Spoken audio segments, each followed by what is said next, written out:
ఈరోజు అంశము ఫలము అనగా మనందరికీ కూడా మరి సమృద్ధమైన కుటుంబంలో ఫలభరితమైన ఆశీర్వాదం కావాలని మనం కోరుకుంటూ ఉంటాము. దేవుని యొక్క దీవెనలు కావాలని మనం కోరుకుంటూ ఉంటాము.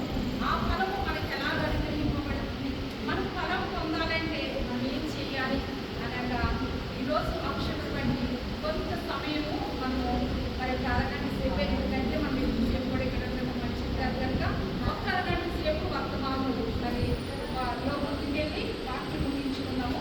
ద్వితీయ చేస్తానము 28వ అధ్యాయము 4వ వచనం. ద్వితీయ చేస్తానము 28వ అధ్యాయం 4వ వచనం. నీ గర్భఫలము, నీ భూఫలము, నీ పశువుల మందలు, నీ దుప్పటెత్తలు, నీ గొర్రె మేకల మందలు దీవింపబడును.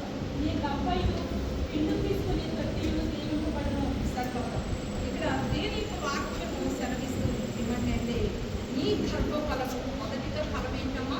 మన గర్భఫలము దీవింపబడాలి. ఇప్పుడు మన బిడ్డలు ఉన్నారు, మన బిడ్డలు దీవింపకరంగా లేకపోతే మనకేం ఆశీర్వాదకరంగా ఉంటుందా? ఉండదు. మనం ఎంతో కష్టపడుతున్నాం, మన కష్టం అంతా కూడా వ్యక్తమైపోయిందంటే మనకి ఏదో ఫలం ఉంటుందా? అసలు ఫలమే ఉండనే ఉండదు. మనకి ఎటువంటి ఆశీర్వాదం అన్నది ఉండదు. మొదటిగా దీవింపబడవలసినది ఏంటంటే గర్భఫలము. మన గర్భఫలం దీవింపబడాలంటే మనం అంటుకుంటాం చాలా మంది దగ్గర ఒకళ్ళు ఎందుకు చదివారమ్మా, మరి ఇక్కడ అమెరికాలో ఉద్యోగంలో చేస్తున్నారు. ఒకప్పుడు మాకు మరి తినడానికి కూడా ఆహారం లేదు. ఈ రోజుని నా కుమారుడు చదవడం వల్ల, నా కుమార్తె మరి యొక్క జాబు చేయడం వల్ల మా కుటుంబాలు ఆశీర్వదింపబడ్డాయి. మా కుటుంబాలు దీవెనకరంగా ఉన్నాయంటే మా కష్టానికి ఫలముగా నా యొక్క బిడ్డలే. మాకు చదువు లేదు, అందుకే నాకు చదువు లేకపోయినా నా బిడ్డని ఉన్నత స్థానంలోకి దేవుడు నడిపించారు. దాన్ని బట్టి నాకు మన యొక్క గర్భఫలమును బట్టి మేము దీవెనకరంగా మారేమని చాలా మంది కూడా చెప్తూ ఉంటారు. మరి ఇక్కడ గర్భఫలము దీవింపబడటానికి కారణం ఏంటంటే అదే మొదటి వచనంలో ఒకసారి చెప్పండమ్మా. నీవు నీ దేవుడైన యెహోవా మాట శ్రద్ధగా విని నేడు నేను నీకు ఆజ్ఞాపించుచున్న ఆయన ఆజ్ఞలన్నిటిని అనుసరించి నడుచుకునే యెడల నీ దేవుడైన యెహోవా భూమి మీద ఉన్న సమస్త జనుల కంటే నిన్ను హెచ్చించును. సరిపోతాం. ఇక్కడ ఈ గర్భఫలము దీవింపబడాలని, ఈ గర్భఫలము ఆశీర్వదింపబడాలంటే మొదటిగా తల్లిదండ్రులుగా మనం ఏం చేయాలంటే మన దేవుడైన యెహోవా మన దేవుని మాట శ్రద్ధగా వినాలని. మనం శ్రద్ధగా వింటేనే మన యొక్క ప్రార్థన అన్నది దేవుని సన్నిధికి వెళ్తుంది. మనం ఎలా బట్టి అక్కడ మనం ఇక లోకానుసరముగా ఉండి మనం లోకానుసరమైన రీతిలో నడుస్తూ మనం ప్రార్థన చేస్తే దేవుడు ఆలకిస్తాడా? ఆలకించడు. మనము ఆయన మాట శ్రద్ధగా విని ఆయన వాక్యము వింటూ ఆయన వాక్యం మరి ప్రకారంగా మనం ఎప్పుడైతే నడుస్తామో అప్పుడు మనము నడిచిన మార్గం మన బిడ్డలు నడుస్తూ ఉంటారు. మన గర్భఫలం అప్పుడు ఆశీర్వదింపబడి మా తల్లి ప్రార్థన చేస్తుంది. మా చిన్నప్పుడు మా చెల్లికి మాకు చిన్న గుడిసి ఉండేది. ఆ గుడిసిలో ఎక్కువ నీళ్ళు వచ్చేస్తుంది. మా చెల్లి నన్ను ఇప్పుడు మంచం మీద కూర్చోబెట్టామా నీళ్ళు వచ్చేస్తే ఆ నీళ్ళని వెళ్ళిపోయిన తర్వాత మా ఇంట్లో చాలా సేపు వాతరించి ప్రార్థించేది. ఆ సమయంలో మాకు ఏమో ఉండేది కదా. ఈ రోజున ఒక దీవెనకరంగా ఉన్నామంటే ఆ రోజు నా తల్లి ప్రార్థన, ఈ రోజున మమ్మల్ని ఒక ఆశీర్వాదకరంగా నిలబెట్టింది. ఈ రోజు మేము ప్రార్థన చేస్తే రేపొద్దు మా బిడ్డకు దేవుడు ఆశీర్వాదకరంగా నిలబెడతారు. ఈ రోజున మీరు కూడా ఉన్నారు, మీరు కూడా విదేశంలో ఉంటున్నాం కదా, మమ్మల్ని ఎవరు చూడరు కదా, మేము చేసినది ఎవరు కూడా మనకి ఎవరికి తెలియదు కదా అనుకుంటున్నాం మేము. కానీ మన యొక్క చేసిన క్రియాఫలమే శాపంగా మారిపోతుంది. దేవుని మాట శ్రద్ధగా విని ఆయన ఆజ్ఞలు అనుసరించి నువ్వు ఎప్పుడైతే నడుచుకుంటావో నీ యొక్క ప్రార్థన బట్టి నీకు బిడ్డలు ఆశీర్వదింపబడతారు. మరి కీర్తన గ్రంథం చూద్దాము. కీర్తన గ్రంథము 127వ అధ్యాయము 3వ వచనంలో మనకు అక్కడ మాట కుమారులు యెహోవా అనుగ్రహించు స్వాస్థ్యము గర్భఫలము ఆయన ఇచ్చు బహుమానమే. యవ్వన కాలమని పుట్టిన కుమారులు బలవంతుని చేతిలో ప్రాణం వంటివారు. సరిపోతారు. ఇక్కడ కుమారులు యెహోవా అనుగ్రహించు స్వాస్థ్యము. మరి స్వాస్థ్యము మరి గర్భఫలము ఆయన ఇచ్చు బహుమానం. ఇంకొక ఆశీర్వాదం అంటే మనకు బహుమానం మనకు ఆశీర్వాదమే కదా. ఒక బహుమానం అంటే మరి ఎవరైనా ఒక బహుమానం ఇచ్చారనుకో, ఒక ఉంగరం ఇచ్చారనుకో మన కష్టకాలంలో పనిచేయాలి. ఎందుకంటే మనకి ఏదైనా నేను తాకట్టు పెట్టుకోవచ్చు. కానీ దేవుడు ఒక బహుమానం అదైతే కొంతకాలానికి మనం అమ్మేసుకుంటాం. కానీ మనకి ఇచ్చిన బహుమానము అది రెట్టింపు పెరుగుతూనే ఉంటుంది. మనము చూస్తూ ఉంటాము. మరి సుసన్న మిస్త్రీ గారు జాన్విస్తి గారి తల్లిగారు మనం చూస్తున్నట్లయితే ఆమెకి 19 మంది పిల్లలు. 19 మంది పిల్లలైతే మరి 9 మంది పిల్లలు చనిపోయిన 10 మంది పిల్లలు ఉండేవారట.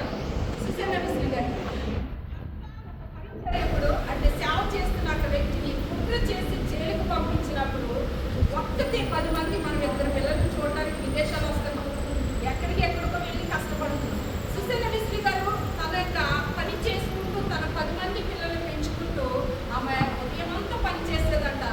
ఉదయమంతా పని చేసి రాత్రి సమయంలో బిడ్డలందరూ పడుకున్న తర్వాత కొంతసేపు ఆ బిడ్డల దగ్గర వెళ్ళి ఒక్కొక్క బిడ్డ దగ్గర ప్రార్థన చేసేదంట. ఇంత సమయం నా బిడ్డలకి దీవించయ్యా, నా బిడ్డలకి నాకు ఆస్తులు అంతస్తులు కావాలని నేను కోరుకోవట్లేదు, కానీ నీ పని చేయాలి. నీ యొక్క ఇక్కడ ఏమంటున్నారు, నీ బహుమానం నాకు బహుమానం తెచ్చి ఆ బహుమానం నీ కొరకు పని చేయాలి. ఇప్పుడు ఒక కప్పు ఇచ్చామనుకోమ్మా, ఆ కప్పులో మనం టీ తాగుతాం, కానీ ఆ కప్పు దేవుని పరిచర్య కొరకు వాడబడిందంటే ఎంత ధన్యత. ఆ కప్పు దేవుని కొరకే వాడబడిందంటే ఎంత ధన్యత. అయ్యా ఇదిగో నా బిడ్డలు నీ కొరకే వాడబడాలి, అయ్యా ఇది బిడ్డలు నీ కొరకే పని చేయాలని రాత్రి ఉదయం అంతా బిడ్డలు 10 మంది భర్త లేడు, భర్త జైల్లో ఉన్నారు. ఉదయం అంతా పని చేసి రాత్రి గల సమయంలో ఒక్కొక్క బిడ్డ ప్రార్థన చేసి ముగించేటప్పటికి తెల్లవారుజాము 3 అయ్యేదంట. 10 మంది బిడ్డలకి అంటే ఎంతసేపు చేస్తుందో చూడండి. ఒక్కొక్క నిమిషం బాబు నాకు కాళ్ళు లాగేస్తుంది, ఉదయం నుంచి నేను పని చేశాను, మరి ఇక్కడ కోఆర్డినేషన్లో మామ ఎంతో పని చెప్పింది, అలిసిపోయాను, నేనైతే ప్రార్థన ఇప్పుడైతే చేయలేనయ్యా అని అంటున్నాను. మరి నీ బిడ్డల కొరకు ఎవరు ప్రార్థన చేస్తారు? నీ బిడ్డలు ఒక మంచి మార్గంలోకి నడవాలంటే నేను పొద్దున 4-5 రోజుల నుంచి నేను చాలా మంది స్త్రీలు నాతో చెప్తున్నది ఏంటంటే, ఒక 30 సంవత్సరాల లోపు నుంచి బిడ్డలు నేను చనిపోవాలి చనిపోవాలని తల్లికి కోరిక చేసి చెప్తుంది. ఎంతో ఏం చేస్తున్నారు ఈ దేశంలో అంటే దురాత్మ బిడ్డల పైన ఎంతగా ఏర్పాటు చేస్తుందో చూడండి. అక్కడ బిడ్డలు ఫలభరితమైన ఇక్కడ దేవుడు వాళ్ళని ఫలించాలి, వారికి గొప్ప ధన్యతగా ఒక బహుమానముగా మనకిస్తే ఆ బహుమానం పగులుకోవటానికి సిద్ధముగా ఉందంటే ఒక తల్లి యొక్క కడుపు కోత ఎంత భయంకరమైనదో ఆలోచించండి. ఆ తల్లిని ఏడిస్తుంటే నాకు ఎంతో బాధ అవుతుంది. ఎందుకంటే విదేశాల్లో ఉన్నారు, మనం ఇప్పుడు వెళ్ళాలంటే మనం వెళ్ళి చూసే అవకాశం ఉండదు. బిడ్డలు ఏమైపోతారు, నా రాత్రి కాలం పడుకున్నారా లేదా ఏమన్నా చేసుకుంటున్నారని ఎంతో గుండె తగ్గుతారు. నువ్వు ఈ బిడ్డల కొరకు ప్రార్థన చేయాలి. ఇక్కడ సుసన్న విస్లీ తన బిడ్డల కొరకు అలాగే ప్రార్థించింది. ఏ చెడినాడంతో నా బిడ్డలు నడవకూడదయ్యా అని ఆమె ప్రార్థన చేసిన ప్రార్థన ఫలమే జాన్ విస్లీ గారు గొప్ప సేవకుడు అయ్యాడు. ఆ వింటూ ఉంటాం మరి ముసలి జాన్ విస్లీ గారు కలమా మరి అంతకు ముందు వచ్చిన ఆ దైవ సేవకులు జాన్ విస్లీ గారి కొరకు చెప్తారు. గొప్ప సేవకుడు, ఇంకా మనకి సృష్టి యావత్తులో కొన్ని దేశాల్లో తిరిగిన గొప్ప ప్రవక్తలో 2 కుమారులు అయ్యారంట. ఆమె ఒక ప్రార్థన ఫలము గొప్ప బహుమానం ఆమె పొందింది. ఈ రోజు నీ తల్లిగా నువ్వు చేస్తున్నావా, నువ్వు ఫలాలు కావాలి, మాకు ఆస్తులు కావాలి, అంతస్తులు కావాలని కోరుకుంటున్నావు, కానీ నీ బిడ్డ గొప్ప బహుమానముగా దేవుని కొరకు వాడబడాలని నువ్వు కోరుకుంటున్నావా? దేవుడిచ్చిన నీ గర్భమున పుట్టిన బిడ్డ దేవుని కొరకు పని చేయాలని నువ్వు కోరుకుంటున్నావా? ప్రార్థిస్తున్నావా? వారి కొరకు దేవునికి యాకోబు వలె యెహోవా దగ్గర యాకోబు వెనుకలాడినట్లు నీ బిడ్డల కొరకు ఆ ఫలాల కొరకు ప్రార్థించగలుగుతున్నావా? గమనించండి ఒకసారి. మనం ఫలాలు కోరుకుంటున్నాం, మేము ఆశీర్వాదకరంగా ఉండాలనుకుంటున్నాం, మన ఊరికినే వచ్చేయాలనుకుంటున్నాం, కానీ దేవుని యొక్క దాన్ని ప్రయాసపడలేకపోతున్నాం. దేవుని సన్నిధిలో మనం కోచాన్ని ప్రార్థించలేకపోతున్నాం. ఈ గ్రంథాన్ని కదా 2 28 మనం చూస్తున్నట్లయితే యెహోవా మాట శ్రద్ధగా వినాలంట. విని ఆయన వాక్య ప్రకారంగా నడిచి నీ బిడ్డలు కూడా నడిపించు. అప్పుడు నీకేమవుతుందంటే కీర్తన గ్రంథంలో రాసిన నీ కుమారుని యెహోవాను గురించి సాక్ష్యము గర్భఫలము ఆయన ఇచ్చి బహుమానమే. గర్భఫలము ఆయన ఇచ్చిన ఒక బహుమానం. ఎప్పుడైతే దేవుని యొక్క మాటకి నువ్వు లోబడి విధేయత కలిగి ఉంటావో అక్క నీ యొక్క ప్రార్థన ఫలము నీ బిడ్డలకు ఉన్నత స్థానంలోకి నడిపిస్తూ ఉంటారు. నీ బిడ్డ కూడా నీతో సహకారిగా ఉంటాడు. నీ బిడ్డ కూడా ఒక చెడుతనము నుంచి విడుదలకు చిన్న పిల్లలు. నేను నాకు చిన్న పిల్లడు 7 సంవత్సరాలు దేవుడు ఎక్కడ అమ్మమ్మ మెసేజ్ పెట్టినట్టు తల్లితో మాట్లాడమని చెప్పినప్పుడు దేవుడు ఎక్కడ ఉన్నాడు? దేవుడు 7 సంవత్సరాల బాబు దేవుడు ఉంటే నా ఎంత కొంచెం చూపించాడు.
ఏ స్థితిలో మనము సీరియల్ చూస్తూ సినిమాలు చూస్తూ లేకపోతే మనం మాట్లాడుతూ మాటకు తీరును చూసి బిడ్డలు కూడా అదే ప్రవర్తనలో నడుస్తూ ఉంటారు. దాన్ని బట్టి మన కుటుంబాన్ని ఎంతగానో ఏమైపోతామంటే ఆశీర్వాదకరంలో ఫలాలు లేని అంజూరపు చెట్టుని ఏసయ్య వెళ్ళారు చెట్టు దగ్గరికి, దానికి ఫలాలు లేవు, అది దేనికి పనికిరాదు. ఇప్పుడు మన దేవుడు ఏం చేస్తున్నాడు? ఫలభరితమైన ఆశీర్వాదం ఇవ్వాలనుకుంటున్నాడు. ఫలాలు లేదు, దేనికి పనికి వస్తుంది? ఈ రోజున ఎంతో మంది చనిపోతున్నారండి, యవ్వనస్తులు మరి ఏదో రీతిలో చనిపోతున్నారండి. వారంటే జీవితాలు ఎంత భయంకరంగా ఉంటున్నాయి. మరి ఒళ్ళు కాదు నెల పైనుంచి కూడా అందరూ కూడా 20 సంవత్సరాలు 28 సంవత్సరాలు 50 పెట్లు మా బండి మీద ఎంత చనిపోవటం. మేము ఇయ్య ప్రార్థన మరి కుటుంబంలో అందరూ కూడా అమ్మ ఏంటి ప్రతి దినం కూడా యాక్సిడెంట్ ఇయ్య మనం వింటున్నాము. ఏంటి భయంకరమైన స్థితులు. వివాహం చేస్తే 2-3 నెలలకి ఒక బాబు చనిపోయాడని చెప్తాను. మా అక్క వెళ్ళింది.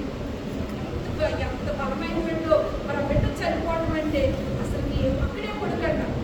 వివాహం అయ్యింది, బండి మీద వెళ్తే తాజీ అక్కడ తిప్పేసారు, గోదావరి నుంచి అవతలకి వెళ్ళేసారు. తాజీ ఇద్దరికి బాబు ఎక్కడే చనిపోవడం, బాబు అయితే ఏడులో చనిపోవడం. ఎంత భయంకరమైన స్థితి. గర్భఫలము ఏమో అనుగ్రహించు, గర్భఫలం ఆయన బహుమానమే. ఆ బహుమానము వ్యర్థమైపోతుందంటే మనకు ప్రార్థన జీవితం లేదు. అందుకే దేవుడు అంటున్నాడు, ఏమో మాట శ్రద్ధగా విని ఆయన ఆజ్ఞను అనుసరించి నడుచుకోవాలి. ఆయన ఆజ్ఞలు అంటే మన తల్లిదండ్రులని ప్రేమించమని. తల్లిదండ్రులను ప్రేమిస్తున్నారా? తల్లిదండ్రులను ఏం మాట్లాడుతున్నారో తెలియట్లేదు. అసలు తల్లిదండ్రులకి కోపం అన్నది లేదు, తల్లిదండ్రులకి భయపడే స్థితి లేదు. తల్లిదండ్రులు భయపడవలసి వస్తుంది పిల్లలకి. ఎక్కడైనా చూడండి, అమ్మాయిల ఫోన్ వచ్చిందంటే మన కొడుకు ఫోన్ చేసి లేకపోతే కొడుకు ఫోన్ చేసి ఏమైపోయిందని భయపడుతున్నారు. ఏంటంటే కుమారులకి మరి ఇక్కడ మాలకి గ్రంథంలో ఉంటుంది ఈ శుభ్ర రాజ్యంలో మరి తల్లి హృదయము మరి తండ్రి హృదయము పిల్లలతో హృదయం తండ్రి తట్టని. మరి ఇక్కడ ఇప్పుడు ఏమవుతుందంటే అదే వాక్యం మనకి ఆహాస్వాదంలో కూడా కనిపిస్తూ ఉంటుంది. మరి ఇక్కడ మన బిడ్డలకి భయపడవలసిన స్థితి ఎందుకు వచ్చిందంటే ఇప్పుడున్న భయంకరమైన స్థితి. మరి రాకడ సమయముగా మనము రాకడ సమయంలో సిద్ధపడుతున్నాము కనుక, ఈ చివరి కడిలో మనం ఉన్నాము కనుక మన స్థితిగతులన్నీ కూడా మారిపోతుంది. ఆశీర్వాదం అన్నది లేదు, ఎంత సంపాదించుకున్న కుటుంబాల సమాధానం అన్నది లేదు. కుటుంబాలు మరి ఎంత వరకు పూర్వ దినాల్లో ఎంతో సంతోషం ఉండేది. ఇప్పుడు అటువంటి సంతోషాలు కోల్పోతున్నామంటే దేవుని మాట శ్రద్ధగా వినట్లేని మూలని. దేవుని మాట శ్రద్ధగా వినట్లయితే దేశ కాలంలో మనకు సెలవించిన రీతిలో మరి ఇక్కడ అంటున్నారు కదా, ఈ గర్భఫలము నీ భూఫలము ఈ పశువుల మందలు దుక్కుదెత్తులు గొర్రె మేకలు దీవింపబడను, ఈ గంపలు వినిపిస్తుంది మరి దీవింపబడనని సెలవిస్తున్నాండి. గర్భఫలముతో పాటు మనకు పశువులు మనము మనకు యాకోబుని అలాగే దీవించారు కదమ్మా. యాకోబుకి చేతి కర్రతో వెళ్ళాడు. చేతి కర్రతో వెళ్ళిన యాకోబు తన మేపుతున్న మంద వృద్ధులకు రావడం వల్ల దీవింపబడ్డాడు. తన మంద ఎంతైతే తన మామ ఇచ్చాడు దానికంటే రెట్టింపు పొందుకోగలిగాడంటే దేవుని యొక్క ఆశీర్వాదం. ఒక నిబంధన చేసుకుని మరి ఇక బయలుదేరాడు. అయ్యా నేను దీవించబడి మళ్ళీ తిరిగి వచ్చినట్లయితే ఏక రాయి ఇక్కడ నిలబెట్టాను. ఆ రాయి ఇక్కడ ఒక నిబంధన అని ప్రార్థన మంగళస్థములు అది కట్టుకుని బయలుదేరి వెళ్ళాడు. నిజంగా పెద్ద దీవించబడి వచ్చినప్పుడు ఆయన అంటున్నాడు కదా ఎప్పుడు దేవుడి దగ్గర మరి దేవదూతతో పెరిగిలాడినప్పుడు ఇదిగో యాకోబు అని పేరుకి మోస్తగాడు. అందుకని మీకు ఇశ్రాయేలు పేరు మారుస్తున్నాడని పేరు మార్చి దీవించాడు. పాత జీవితము అన్నప్పుడు దీవెన ఉందేనా? ఇశ్రాయేలు పెట్టిన తర్వాత దీవింపబడ్డా? ఇశ్రాయేలు పెట్టిన తర్వాతే దీవింపబడ్డాడు. ఈ రోజు నీ యొక్క జీవితం కూడా మారాలి. అప్పుడు నువ్వు దీవింపబడతావు, నీ బిడ్డలు దీవింపబడతారు. నేను ఏ యొక్క ప్రయత్నాలు చేసిన ప్రయత్నాల్లో దీవింపబడతావు, ఆశీర్వదింపబడతావు. నీకు తెలియకుండానే దేవుడు వాటిన్నింటినీ కూడా నీకు అనుగ్రహిస్తూ ఉంటారు. మేము ఇంత కాలము కూడా మేము ఇంకా మా కుటుంబానికి కాలం నీకు రుణము కట్టుకోలేకపోయిందంటే నీ యొక్క రుణము కట్టుకోవడానికి ఆ పరిస్థితి నీ యొక్క జీవితం ఏంటి, ఈ పరిస్థితి ఏంటి? ఇక్కడ విదేశాల్లో ఉండి ఎంత ధనము ఖర్చు పెట్టుకుంటున్నా, వ్యర్థమైన వీటికి ఖర్చు పెట్టేసుకున్నా ఎలా దీవింపబడతాం? నువ్వు మందిరానికి వచ్చే గంట కూడా దేవుని సన్నిధిలో గడపలేకపోతున్నావు. విశ్రీ గారు కుటుంబం దీవింపబడిందంట తల్లి ప్రార్థనే. ఈ రోజుని నీ కష్టమే నీకు దీవింకరంగా రావడం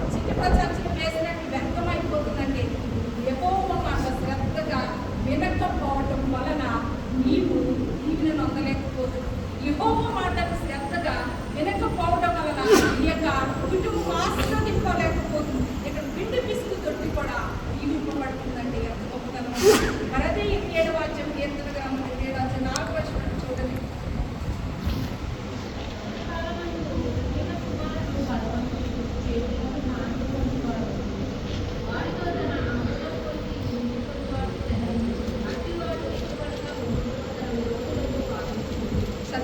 యవన కాలం అని పుట్టిన కుమారులు ఎలా ఉంటే వారంటమా బలవంతుని చేతిలో మానవుల వంటి వారంట. ఈ రోజుని ఒక ఫలము, ఆ ఫలము ఒక పాడముగా, అంటే ఒక దేవుని యొక్క చేతిలో పాడముగా వాడబడుతుందంటే ఎంత గొప్ప ధన్యత! శ్రీ గారి యొక్క కుమారుడు పాడములాగానే పరిచర్య చేశాడు. అనేకమైన ఆత్మలు రక్షించగలిగాడు. మనము ఒక ఆత్మను రక్షించగలుగుతున్నాము. కన్నీటి ద్వారా ఒక ఆత్మను రక్షించగలుగుతున్నామా? మన ప్రార్థన వలన ఒక ఆత్మను రక్షించగలం. అవి మనకు ఫలాలు. ఆ ఆత్మలన్నీ కూడా మనకు దేవుడు అనుగ్రహించే ఒక గొప్ప ఫలాలు.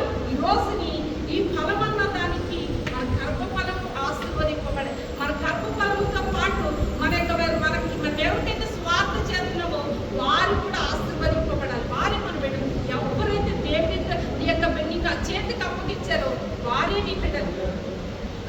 ఎక్కడ మరి గ్రూపుల్లో కానీ సంఘంలో కానీ వీరందరూ నేను ఒకటే మాట, వీరందరూ నా కుమార్తెలే, వీరందరూ నా కుమారులే. వీరు ఆశీర్వదింపబడాలి, వీరు దీవింపబడాలి, వీరు రక్షణ మార్గంలోకి నడవాలి. వీరి యొక్క జీవితాలు ఎప్పుడు కూడా సమృద్ధైన మేలైన మార్గంలోకి నడవాలి.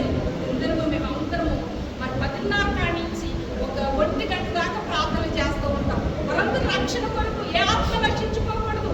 మరి ప్రార్థనకు ప్రతిఫలముగా మరి ఎంతో మంది తిందరము కూడా అనేకమైన ఆ ఫోన్ కూడా సరిపోవట్లేదు మాకు.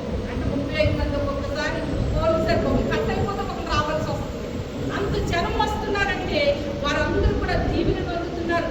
మరి ఎన్నో సాక్ష్యములు మేము వినగలుగుతున్నాము. ఎన్నో సమస్యల నుంచి మరి విడుదల పొందుతున్నారు. వారి కుమారుల కొరకు ప్రార్థన చేసినప్పుడు వారు మారు మనసు పొందుతున్నారు. అది ప్రార్థనా ఫలం. ఫలమమ్మా, ప్రార్థనా ఫలం. ఒకరి యొక్క శక్తి కాదు, వారి యొక్క ఫలము కాదు, ఒక జ్ఞానం కాదు. నాకు ఆవిడ సాక్ష్యం చెప్పింది. దగ్గర 7 సంవత్సరాలమ్మా. ఆ 7 సంవత్సరాల నుంచి 8 సంవత్సరాల నుంచి అసలు తలనొప్పి ఇండియాలో కూడా చూపించుకున్న తలనొప్పి తగ్గలేదండి. ఇక్కడ మరి గర్భదేశంలోనే ఉంది ఆవిడ. గర్భదేశంలో కూడా చూపించుకున్న తలనొప్పి తగ్గలేదండి. దేవుడి సన్నిధి సహవాసంలోను మరి 7 రోజులు ప్రార్థన పెట్టాం. నైట్లో కూడా ప్రార్థన చేసాం. నెల తిరిగిపోకుండా ఒక సాక్ష్యం చెప్పి ఆ రొంప తగ్గింది కదండి. ఎప్పుడు కాస్తూనే ఉండదు. ఆ రొంప పెట్టి తలనొప్పి వచ్చేసినాను. ఎప్పుడు కూడా అక్కడ తలనొప్పితో రొంపతో బాధపడుతున్నాము. ఎప్పుడైతే ప్రార్థన చేసామో ఒక ఫలము అంటే ఆమె జీవితంలో దేవుడు గొప్ప అద్భుత కార్యం చేశారు. అందుకని ఆవిడ సాక్షి చెప్పింది ఏంటంటే, ఇన్ని సంవత్సరాల నుంచి నా ముక్కు వరిసిపోయి చీరుకుండా కూడా మరి నాకు చిరాకు వచ్చింది. అలాంటి దేవుడు నాకు గొప్ప కార్యం చేశాడు. నాకు ఆ జీవితంలో అద్భుత కార్యం చేశాడు. అంటే దేవుని యొక్క ఫలము చూడండి. దేవుని యొక్క మరి ఆత్మీయ విడుదల చేస్తున్న ప్రార్థనకి ప్రతి ఫలము ఏంటంటే మరి స్వస్థతని ఇవ్వడం, వారి ఆశీర్వదింపబడతాం, వారి యొక్క శ్రమల నుంచి విడుదల పొందడం దేవుడు చేసిన గొప్పగా. ఇక్కడ వారికి గర్భఫలం మరి యవన కాలం పుట్టిన కుమారులు బలవంతుని చేతులు పానములు వంటి వారుగా మరి ఏం చేయాలంటే పని చేయాలి. వారితో తన అప్పుల పొదలు నింపుకోవాలి. అప్పుల పొదలు నింపుకోవడం అంటే వారు సంపాదిస్తే మన బ్యాగులో పెట్టుకోవాలి, వారు సంపాదించితే మన బ్యాగులు వేసుకోవాలని కాదు. కానీ వారు దేవునితో నడిస్తే కొన్ని ఆత్మను రక్షిస్తే ఆ దేవుని నింపుకుని అమ్ములు పొద. హల్లెలూయా, హల్లెలూయా, ఆమేన్. మన కుమారుడు ఒక ఆత్మను రక్షిస్తే ఆ ఆత్మ నీ యొక్క మరి ఇక్కడ లెక్కలోకి వస్తుంది. అంటే నీవు నీ కుమారుడు ద్వారా నింపుకున్న అమ్ముల పొద ఉన్న ఆత్మ వాటితో నీ అమ్ముల పొద నింపుకున్న వాడు ఏమవుతారంటమ్మా? ధన్యులవుతారు. వాటితో అమ్ముల పొద నింపుకున్నారు. మనమైతే అంటున్నారు నీకు గర్భములు పుట్టిన కుమారుడు కష్టం వచ్చింది అంత బ్యాంకుల్లో వేసుకోవాలి, రేపు 100 రోజుల్లో స్టేర్ కట్టుకోవాలి, నేను స్టేర్ వేసుకుని వాటితో ఇంకా కొంచెం సంపాదించుకోవాలని ఆలోచిస్తాం. కానీ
హల్లెలూయా. మహిమ కలిగిన గాక. ఆమేన్. ఆ ప్రార్థన ఫలం ఎంత గొప్పదో చూడండి. ఆయన విత్తనం వేశారు, ముగ్గురు కూడా 3 విత్తనాలు వేశారు. ప్రపంచ వ్యాప్తంగా కూడా గొప్ప సేవకులుగా వారు వాడబడుతున్నారు. మనం ఎంత గొప్పదమ్మా. ప్రార్థన వెనుక ప్రతిఫలం రావట్లేదు, ప్రతిఫలం రావట్లేదు. నేను ఆ బిడ్డ కొరకు ప్రార్థన చేస్తున్నాను, లేదా నా భర్త కొరకు ప్రార్థన చేస్తున్నాను, నా కుమారుడు కొరకు ప్రార్థన చేస్తున్నాను, ప్రతిఫలం రావట్లేదంటే దేవుడు ఒక నిర్ణయించుంటాడు. ఫలానా సమయంలో దేవుని కొరకు వాడబడాలని నిర్ణయించి ఉంటారు. అపోస్తలుడైన పౌలు కొరకు అనేకమైన బిడ్డలు దమస్కులను మరి అనేక పరిసర గ్రామంలో కూడా దేవుని కొరకు సువార్త చేసే వారందరినీ కూడా అపోస్తలుడైన పౌలు ఏం చేశారు? వారందరినీ దేవుని పేరు చెప్తే చంపేసేవారు. వాళ్ళందరూ కూడా ఉపవాసములు ప్రార్థించారు. ఉపవాసములు ప్రార్థన చేస్తే దేవుడు కార్యం చేసేసారా? కార్యం చేయాలి. దమస్కు గ్రామములకు వెళ్ళుచున్నప్పుడు మార్గ మధ్యములో దేవుడు దర్శించాడు. దర్శించినప్పుడు మొదటిగా ఆయన కోరుకునేది ఏంటంటే కంటి చూపు. ఆయన చూడలేకపోయాడు. అక్కడ కంటి చూపులో ఉన్న పాపపు పొరలంటే దేవుని చూసే కనులు అంతవరకు కూడా అపోస్తలుడైన పౌలుకి లేకపోయింది. ఎప్పుడైతే దేవుడు ఆ కనులకి మరి ఇక పొర లాంటివి తీసివేశారో దేవుని చూడగలిగాడు. దేవుడిని చూడగలిగిన పరిచర్య చేస్తున్నాడు. ఒక నిర్ణయ కాలం అపోస్తలుడైన పౌలుకి ప్రవిక్రమించారు. ఆ దినాన్ని అపోస్తలుడైన పౌలు మారు మనసులండి నేను బాప్తిస్మం పొందాలని నిర్ణయించుకున్నప్పుడు మరి అద్భుత రీతిలో మరి అపోస్తలుడైన పౌలుని సేవకుడిగా నిలబెట్టినట్టు మనం చూస్తాం. ఈరోజు అపోస్తలుడైన పౌలు ఎన్ని సంఘాలు కట్టారో ప్రార్థన ఫలమే. ఉపవాసములు ప్రార్థించారు. ఖండింపబడినప్పుడు సరసాల్లో వేసినప్పుడు ఎక్కడైనా కానీ ప్రార్థన చేశారు. ఆ ప్రార్థన ఫలమే కొన్ని సంఘాలు అపోస్తలుడైన పౌలుకి ఏదో ధనమిచ్చారా? దేవుడు నాణ్యం ఇచ్చారా? ఆస్తిని ఇచ్చారా? అంతస్తుని ఇచ్చారా? కానీ దేవుని యొక్క ఆత్మ ఇచ్చారు. ఆ ఆత్మ కొన్ని ఆత్మను రక్షించుకున్నారు. అదే ఆయన ఫలం. ఈరోజు మీ కుమారులు ఇస్తున్న ఫలం ఏంటంటే వారిని దేవుళ్ళకు నడిపించటమే నీ ఫలం. చివరిగా ఒక వాక్యం చదువుతూ ముగించుకున్నామమ్మా. మత్తయి సువార్త 10వ అధ్యాయము 47వ వచనం. మత్తయి సువార్త 10వ అధ్యాయము 47వ వచనం. 10:47.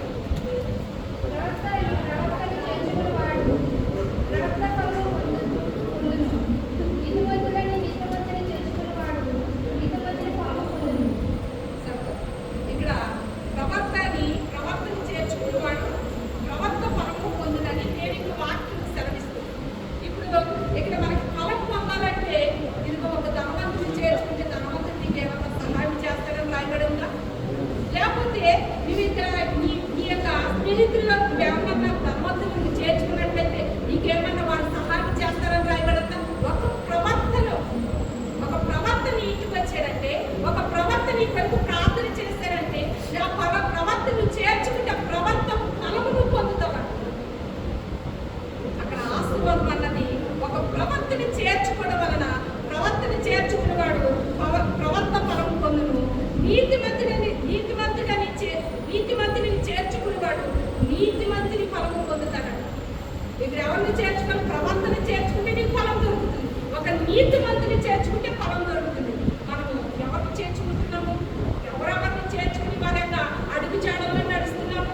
ఎవరెవరిని చేర్చుకుని వారి క్రియలు బట్టి నడుస్తున్నాము? ప్రవర్తన చేస్తున్నాం. ఎందుకంటే వారు గర్తిస్తారు కదా. రోజుని ఎవరైనా తప్పని మనం గర్తించేవాళ్ళు అమ్మ ఇది వెలిచిన మార్గం, ఇది తప్పని గర్తించేదెవరు? సేవకుడు మాత్రమే గర్తిస్తారు. పాపము చేస్తున్నప్పుడు నువ్వు చేస్తున్నది పాపము అది చేయకని గర్తించినప్పుడు అక్కడ ప్రవర్తన ఎవరు కూడా చేర్చుకో.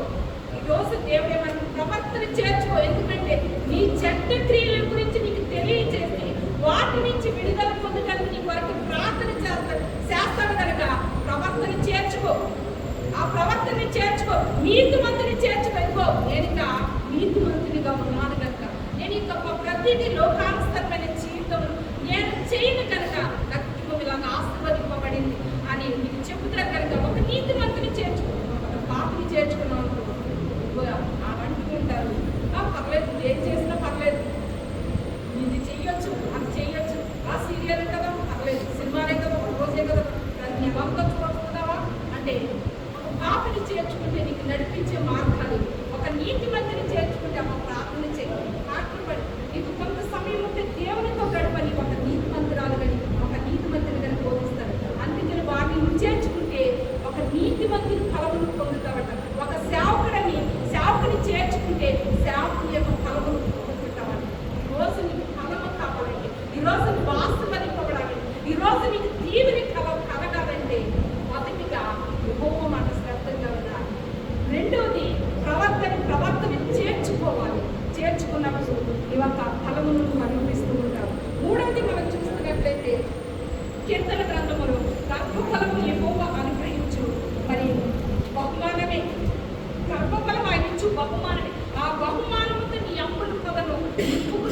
దీవెనలు నీకు అనుగ్రహించు. 3 విషయాలు దేవుని మాట వినాలి, నీ గర్భఫలము దేవుని కొరకు పనిచేసి మార్గంలోకి నడిపించాలి.